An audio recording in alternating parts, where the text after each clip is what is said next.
이어서 회계교수의 표준화부터 다시 또 이어가 보도록 하겠습니다.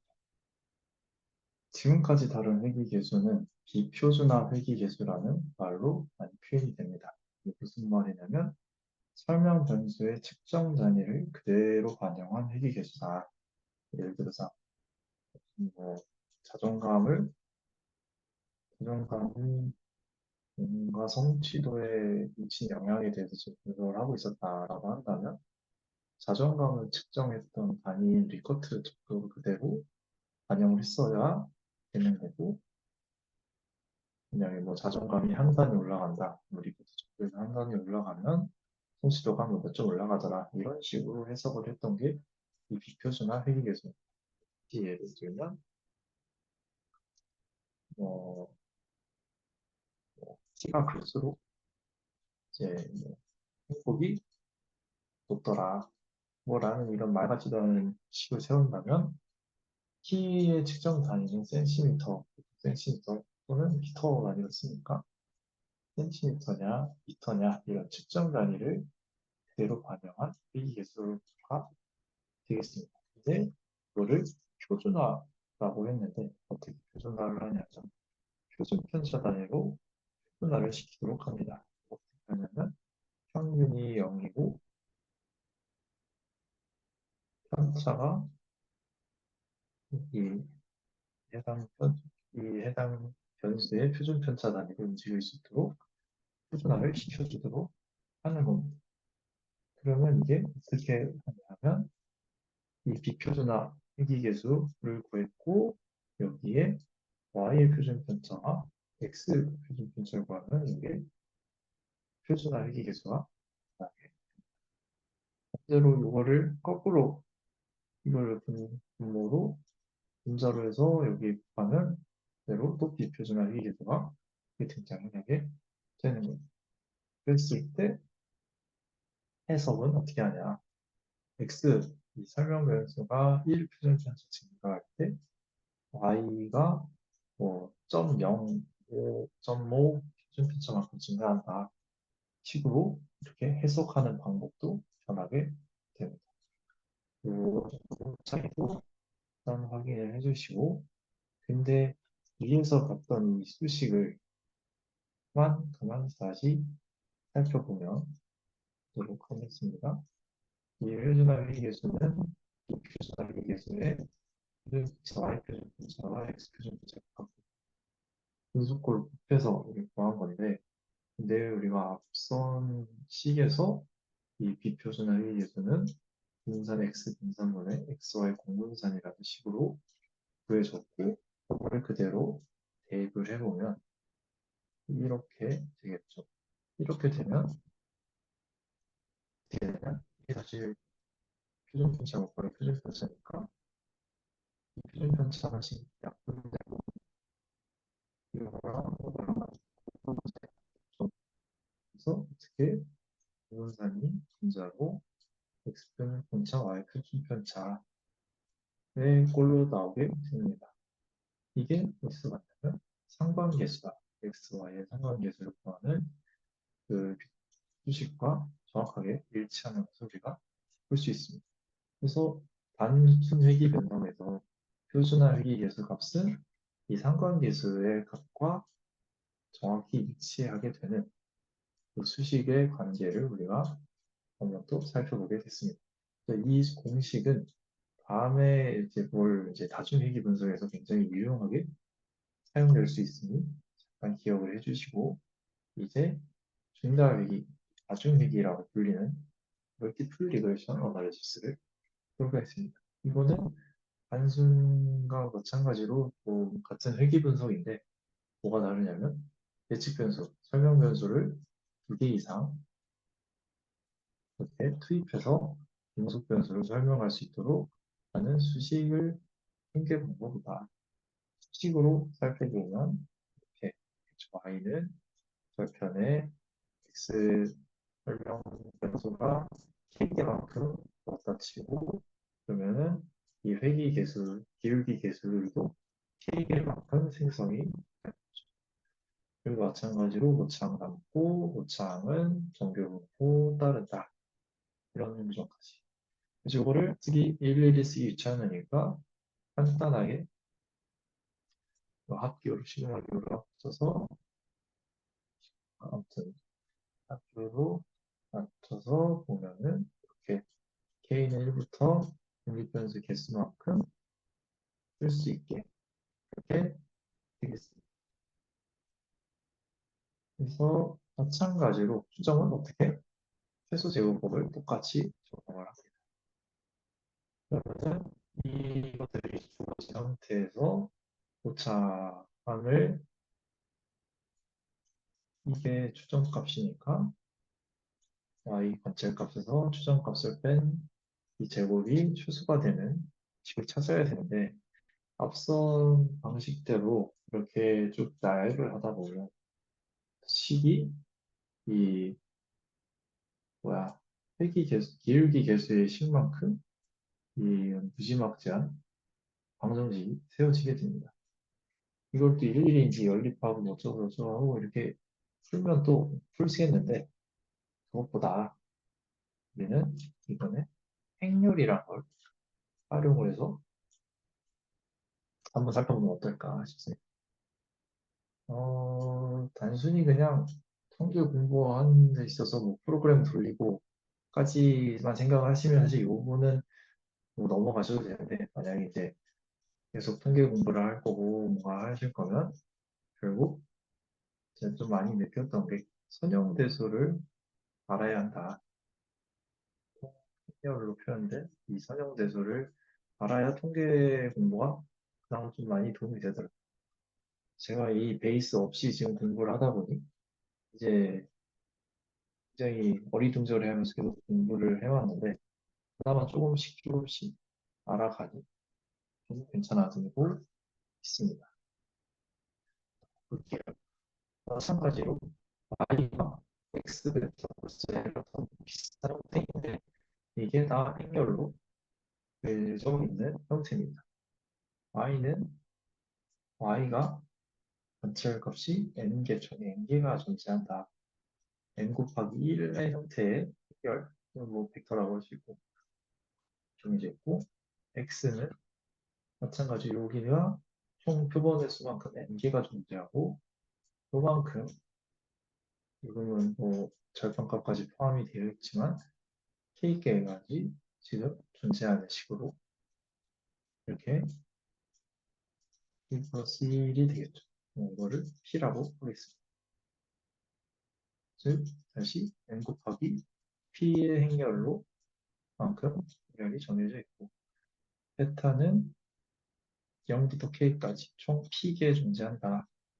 P 곱하기 1의 행렬로 에러템은 총 n개가 존재하죠. 이 구조로 지금 식을 바꿔서 보는 겁니다. n 곱하기 1, n 곱하기 p, p 곱하기 1, n 곱하기 1의 형태로 지금 정렬이 되는 겁니다. 왜냐하면 이게 어쨌든 x 베타가 행렬에 의하면 이제 n 곱하기 p 그리고 p 곱하기 1 그러면은 규칙에 의해서 n 곱하기 1의 행렬로 나타나게 되고 여기에 에러텀도 n 곱하기 1의 행렬이니까 결국 y도 n 곱하기 1의 어떤 값으로 행렬 벡터로 나오게 되는 겁니다. 그러면 이 형체를 이용해서 추정을 해보면 마찬가지로 베타에 대해서 이 추정 에러텀을 구해봅시다. 그러면 에러를 제곱을 해야 되는데 에러를 전치 행렬로 바꿔서 내적하면은 에러끼리 내적하는 값을 구하면 당연히 제곱한 값이 나오게 되겠죠. 이거를 다시 행렬식으로 아니 저 수식으로 취합을 해주면 y-x 베타의 전치 행렬과 y-x 행렬로 값으로 식으로 구해면 되는 거고 이거를 다시 전개를 해주면 이렇게 전개가 됩니다. 그리고 나서 정리를 해보면 처음 공부할 때 이 두 개가 갑자기 합쳐져서 왜 두 개가 똑같다고 쳐버리는 거지? 라고 굉장히 의아해했는데, 얘의 특징을, 이 두 값의 특징을 살펴보면, 베타 전체 행렬은 아까 베타가 P 곱하기 1의 행렬이었죠?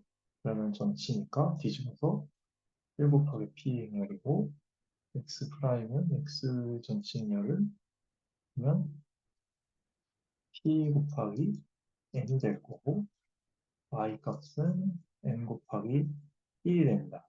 그러면 규칙에 의해서 이게 사라지고 1 곱하기 1의 형태로 어떤 스칼라 또는 뭐 매트릭스 1 곱하기 1의 이런 값으로 나타나게 될 거고, 마찬가지로 얘는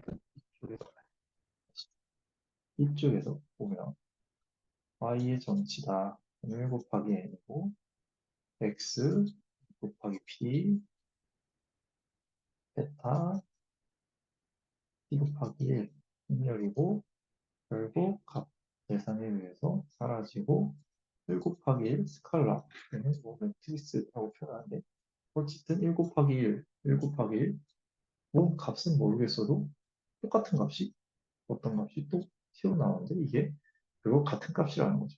1 곱하기 1이니까. 그래서 얘네들 같다라고 볼 수 있어서 이렇게 하나의 식으로 합치고 그 두 개 있으니까 앞에 2가 붙은 거예요. 그리고 얘는 그대로 따라오죠. 그 다음에 이제 미분을 이렇게 때리면, 살살 때려야 덜 아프겠고 살살 때리면 되는데, 이때 이 미분의 특징 중에 하나가 요 규칙이 존재합니다.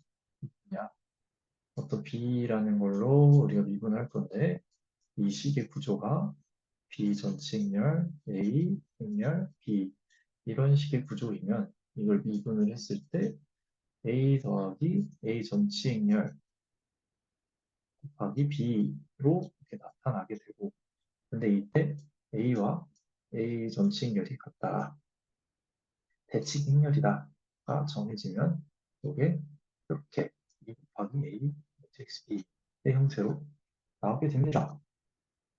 그 결과, 이렇게 깔끔하게 정리가 되는 거죠. 그리고 이게 결국 0에 근사해야 최소값이 넘기고 약분하면 이런 값이 나오게 되는데, 다시 올라가서 볼게요. 이게 왜 이렇게 나오냐? 지금 베타를 기준으로 미분을 하게 되는 건데, 그러면 얘는 날아가죠. 베타니까 그대로 있고, 얘가 문제인데, 얘를 어떻게, 이 x 전치와 x를 a로 보는 겁니다. 그러면 어떤 꼴이 되느냐? b 프라임 a b의 베타 l 베타 요 꼴이 되는 거죠. 그러면 이거를 미분을 했을 때 어떤 식으로 나오느냐? x 전치 더하기 x의 x 전치 행렬을 이렇게 있고, 그 다음에 베타꼴로 나타나게 되는데, 이때 이 조건이 성립하면이라고 했는데, 이제 이 x 이 조건이 얘네들이 성립을 하냐, 이게 의문이 갑자기 또 들 수 있어요. 좀 수학 못한 사람들은. 근데 이걸 다만 보면 이게 무슨 행렬이냐면 x 곱하기 x예요. 보다 공분산 행렬이다. 이 공분산 행렬의 특징이 어떤 특징이냐? 대칭 행렬이에요. 대칭 행렬. 어떤 가운데 분산값으로 다 똑같고 좌우가 다 공분산 값으로 들어가 있는 이런 공분산 행렬이 결국 대칭 행렬로 이기 때문에 이게 성립할 수밖에 없다. 그래서 이 x y x 전체 행렬 x 베타의 꼴로 정리가 되는 겁니다. 이거를 이해하는데 진짜 오래 걸렸어. 아, 진작에 그거를 봤으면 고생을 안 했을 텐데. 아무튼 이렇게 정리가 베타가 여기 베타 사라졌구나.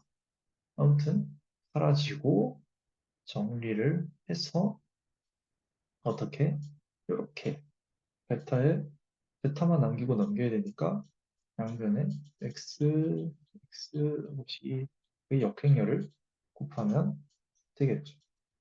그랬더니 이 기울기 계수의 행렬은 어떻게 표현이 되냐?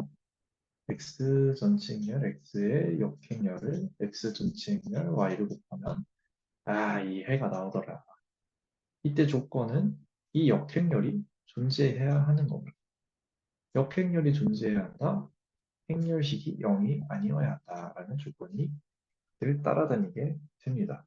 이게 만약에 행렬식이 0이 된다 또는 이게 추정이 안 된다 이런 거는 결국 선형 이 행렬이 선형 종속이라는 것을 뜻하는데 사실 이거를 설명하기 하려면 제가 좀 더 지식을 쌓아야 하기 때문에 좀 나중에 언젠가 때가 되면 살펴보도록 하겠습니다. 그럼 0이 아니다라는 거는 선형 독립이다. 이 선형 독립이다, 정속이다는 같은 행렬에서 행렬의 어떤 행렬들이 어떤 조합을 해서 특정 계열로 같이 표현이 될 수 있냐 뭐 이런 말인데 언젠가 때가 되면 또 다시 정리해서 올려보도록 하겠습니다. 하나 할까 보요. 얘를 이제 또 들어봅시다. 만약에 독립변수가 두 개가 있다.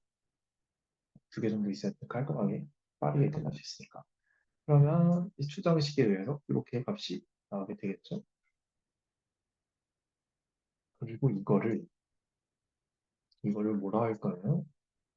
어쨌든 이것도 공문상 거울로 지금 계산이 될 텐데 좀 머리가 아프니 이 공문상 행렬을 상관 행렬로 바꿔보자. 그거 살펴보겠습니다. 상관 행렬을 바꾼다.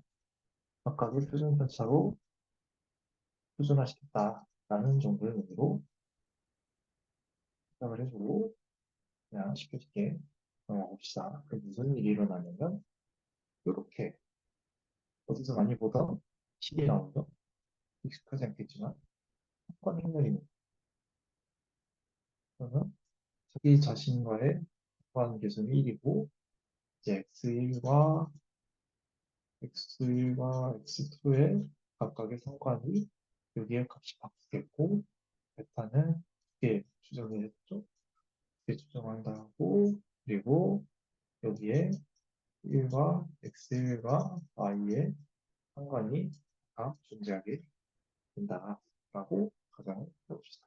그러면은 요거의 역행렬을 구해보면 어떤 꼴이 나오냐면 이렇게 이렇게 하나 둘셋넷 두 개니까 어렴풋이 행렬을 배웠던 기억을 끄집어보면 A, B, C, D가 있을 때 이거의 역행렬은 A, D 마이너스 BC를 빼주고 이거 두 개의 위치 바꾸고 여기 부호만 반대로 써줬었던 기억이 나는데 맞겠지 뭐. 이렇게 역행렬을 구하면 그러면 베타 이 값을 구할 수 있겠죠. 어떻게? 이렇게 이거를 이렇게 곱하고 이렇게 곱하면 값이 이렇게 됐다가 이런 식으로 측정이 되는 겁니다. 결국은 이 베타라는 것은 x1과 y의 상관계수에서 뭘 뺐냐면 x1과 x2의 상관계수 곱하기 x2와 y의 상관계수를 뺀 값을 분자로 쓰고 분모에는 x1과 x2의 상관계수를 제곱한 값을 빼주고 1에서 빼준 상태로 이 베타 햇을 원햇을 추정하게 되는 겁니다. 그러면 표준 상관계수를 활용했으니, 아까 표준화했다고 했으니 표준화 얘기했죠. 그러면 이게 무슨 의미냐? 이 회귀계수가 1과 x1과 y만의 관계에 의한 게 아니라 여기 어떤 놈들이 x2와 y의 관계도 지금 영향을 주고 있다는 얘기인 겁니다. 이 두 개의 관계와 이 두 개의 관계가 이 베타 1이라는데 지금 영향을 주고 있다. 라는 식의 사실을 확인할 수가 있겠죠. 이를 무슨 의미냐고 하면 이를 통계적으로 통제된 상태다라고 표현할 수가 있습니다. 그럼 가중회계에서 회계 해석을 할 때 어떤 변수가 통제된 상태에서라는 말을 굉장히 다양, 강연하게 써야 되는데 왜냐면 왜 통제되냐? 이렇게 다른 변수에 의해서 지금 영향을 받고 있기 때문에 통제된 상태다라고 통계적으로 쓰는 겁니다. 그래서 다른 변수들이 통제된 상태에서 x1 변수가 한 단위 올라가면 y는 땡땡만큼 변한다라고 써야 되고 이거는 지금 뭐 표준화 회귀계수, 표준 회귀계수면 얼마 1 표준 편차 올라가면 몇 표준 편차만큼 변한 올라간다, 내려간다 이렇게 표현할 수가 있겠죠. 근데 이때 만약에 x와 x2가 변수 간의 상관계수가 0이다 라고 하면 어떤 일이 벌어지냐면 x1의 표준화 회귀계수로 나게 됩니다. 이 식에서 이게 0이다라는 건 r의 1, 2이고 상관계수가 0이다라는 거죠. 얘도 0이고 얘가 0이니까 1 남고 이 상관계수가 나. 결국 보면은 y와 x1과 y의 상관계수만 남게 되는 겁니다. 이것도 참고로 알아두시면 내가 도움이 될 거라 생각이 듭니다. 그래서 이 표준 회의에서는 어떨 때 의미 있냐? 다중회계 분석에서나 의미를 가질 수 있습니다. 왜냐? 표준화하였기 때문에 이 표준화라는 것은 모든 변수가 동일한 척도로 지금 바뀐 겁니다. 각각의 고유한 척도가 아닌 표준 편차 단위로 지금 다 해석이 되고 있기 때문에 이 표준 편차가 결국 상대적인 영향력을 크기를 파악할 수 있는 조건이 단서가 될 수 있는 겁니다. 결국 그래서 이 표준화 위기 계수의 절대값이 클수록 영향력이 그 종속 변수에 대한 영향력이 큰 것을 비교적 상대적으로 것을 확인할 수가 있는 거죠. 그러면 이제 수능수학의 마찬가지로 또 분산 분석으로 넘어가 보면 똑같이 전개됩니다. 똑같이 전개되고 회귀 무형에 의한 분산이 존재하고 따라서 잔차에 대한 분산이 존재하고 통합 분산이 또 존재하고 이때 자이도도 각각 이 단순 얘기가 똑같이 동일하게 되는 겁니다. 그래서 이거에 인스퀘어 리그레이션으로 각각 잔수를 나누고 F 검정도 이걸 이 식을 이용해서 진행하면 되겠죠. F는 NS2분의 NSI다. 요거에 대한 해석은 전 강의 있으니 참고 주시고 이때 딱 신경 써야 할 부분은 결정계수 R 스퀘어 값인데 이게 다중상관 제곱이라는 표현을 씁니다. 왜냐하면 다중회계에서 나오니까. 그러면 각각의 상관의 값을 더한 거 같은 값이 나오냐? 아니라는 거죠. 왜냐면 이거를 무슨 의미냐? 이게 요거와 요거의 값을 더한 것으로 값이 같지 않다. y, x, x. 왜냐면 다른 변수들이 이 다른 변수들 간의 상관관계에 지금 영향을 받고 있는 것. 아까 식에서 확인을 했죠. 이거만 보면 되는 거 아니고 여기에 뭐 위에 이상한 얘네들이 또 있더라. 이런 것들. 다만 이제 변수를 투입하면 투입할수록 변수가 많아질수록 난 모두 통계적으로 유리하다. 0이 아니다. 의 가정하에서 이 R 스퀘어 값은 결국 투입할 만큼 x가 많아질수록 이거는 커질 수밖에 없어. 어쨌든 이게 예측값을 그걸 쓰는 건데 이거를 더 많이 쓸수록 설명하는 부분이 더 늘어나게 되겠죠. 근데 이게 늘어난다고 해서 이 회계 모형은 진짜 의미 있는 모형이라고 할 수 있냐? 요거는 좀 논란의 소지가 논란까지는 아니고 이슈 좀 논의해 볼 필요가 있는 지점이라고 또 많은 저자모들이 얘기를 하는데 어, 단순히 결정 변수가 큰 것으로 연구가 의미 있다면 그냥 아무 변수나 막 때려갖다 바꾸면 얘는 커지기 마련이니까. 근데 어떤 변수가 의미 있게 이 변수를 적절한 변수들을 투입을 해서 이 결정 개수가 의미 있게 증가한다라는 해석이 더 좋지 않을까 하는 또 측면도 있고 다양하게 해석될 수 있는 해볼 수 있는 여지가 있는데 결국 이 이슈는 누구 말을 들어야 되냐? 지도 교수님 말을 따라야 된다. 내 마음대로 했다간 아무 의미 없다. 교수님이 해달라는 대로 해석하시는 대로 따라가는 게 맞다라고 보면 되겠습니다. 이때 이제 또 문제점이 다중이기에서 등장하는 문제점이 다중 공선성이라는 문제가 발생하게 합니다. 뭐 갑자기 문제점이냐? 공선성 두 변수 간에 매우 높은 상관이 존재할 때 발생하게 되는 문제입니다. 라고 표현인데 다중은 여러 변수와 여러 변수 간 상관이 너무 높아서 발생하게 되는 문제를 의미합니다. 아니, 상관이 높은 게 좋은 거 아니라고 질문이 생길 수 있는데 수식을 봅시다. 아까 이 수식에서 상관이 높다. x 독립 변수들 간의 상관이 너무 높다. 이런 상황이라면 이게 거의 1에 근사한 값으로 뭔가 0.999 이렇게 가고 있다 치면 너무 비현실적이지만 그러면 이 분모가 어떻게 돼 있어요? 무진장 작아지겠죠. 거의 무한급으로 작아지겠죠. 그럼 무슨 일이 일어나느냐? 추정이 정확하게 될 리가 없겠지. 아니, 얘가 지금 수렴 안 하고 지금 계속 커지고 있는데 어떻게 추정이 되겠어? 그러니까 표준오파 값이 정확하게 추정이 안 된다. 뭐 분산이 뻥튀기 되면 뭐 난리가 나는 겁니다. 그래서 어떻게 하냐?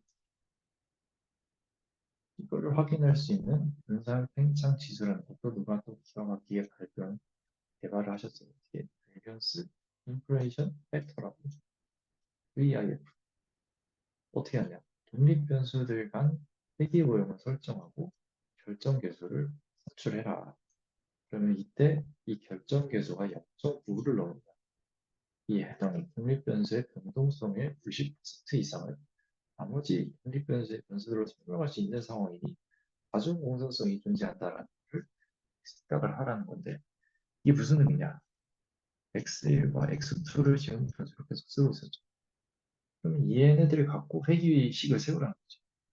x1은 어떤 절편이 존재하고 뭐 뭐라 하지? 뭐, 뭐가 있을까? 이 d라고 합시다.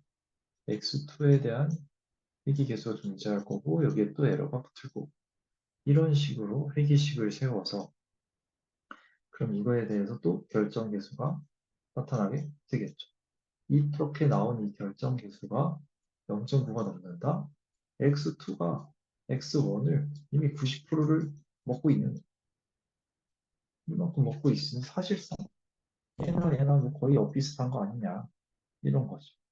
굳이 둘 다 투입할 필요가 있나? 뭐 하나 넣으면 되지. 이런 식으로 분석을 하는 건데 이때 뭐 1 결정 계수를 공차라고 정의를 또 하면서 .1보다 작으면 다중 공룡성이 존재한다고 보고 있는데 이게 확실히 똑같은 말이야. 이게 요거고 요게 요거다. 이게 10 이상이면 존재한다. 라고 해석이 되는 겁니다. 요게 0.1이면 여권 취하면 11이니까. 이런 식의 똑같은 말의 관계를 갖고 있는 거. 그래서 이게 존재할 때 어떡하냐? 빼야지 뭐. 빼는 게 베스트다. 아, 근데 이거 빼기 싫다라고 했을 때 이 어떤 선형 결합, 선형 조합에 의해서 새로운 변수로 변환한 다음에 투입하는 방법이 있다고 하는데 이 방법은 좀 까다로운 조건이 붙습니다. 어떤 조건이냐면 이별량 상관계수를 통해서 분선성을 확인했을 때 쓸 수 있는 방법이며 분산이 비슷해야 쓸 수 있는 방법이라고 합니다. 즉 복잡한 조건이 많다, 아예 쓰지 마라 라고 생각을 해주면 되겠습니다.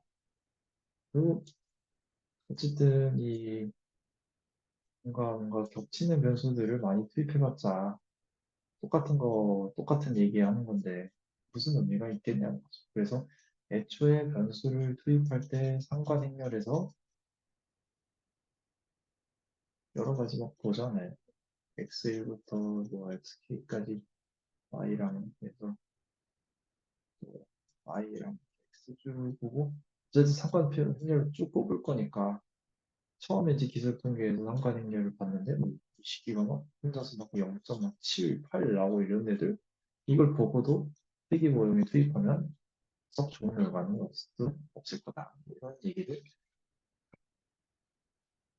이렇게까지 해서 나중에 이 기본적인 또 내용도 슥 살펴봤는데 다음엔 진짜 그 진짜 실제 값을 이용해서 분석하는 거를 또 살펴보도록 하겠습니다.